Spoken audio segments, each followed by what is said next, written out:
Parti à 9h30 de la préfecture pour rejoindre les quartiers Maillet et Bellevue. 3 km 400 de parcours et des arrêts à chaque station pour contrôler le bon fonctionnement de la ligne T2. Un essai à vitesse d'homme pour l'instant. Florent Clavel. Des aires de chenilles processionnaires. La différence se mesure au poids, plus de 40 tonnes, et à la charge émotionnelle importante pour les ingénieurs, techniciens et ouvriers qui lui ont aménagé son parcours. C'est la première fois qu'il voit cette ligne, la numéro 2, être empruntée par un tramway. C'est toujours une grande émotion, hein. Ça fait quand même juste un peu plus de 3 années maintenant qu'on travaille sur le sujet.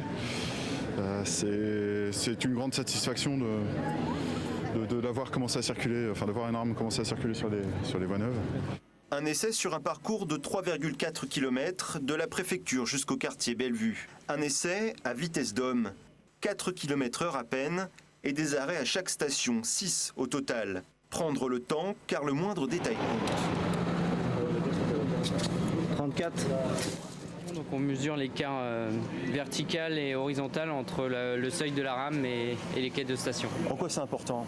C'est pour l'accessibilité aux personnes à mobilité réduite. Voilà. D'où la nécessité de s'arrêter à chaque station. C'est ça, et de le faire à chaque quai. 2 heures de parcours sous le regard admiratif des badauds et surtout des riverains, soulagés après tous ces travaux.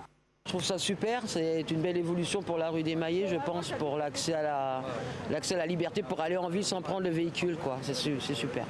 Les commerçants, eux, ne craignent pas l'effet rue Gambetta, où les commerces avaient disparu avec l'arrivée du premier tram. Rue Gambetta, il n'y a plus de stationnement, c'est ça qui a posé le problème.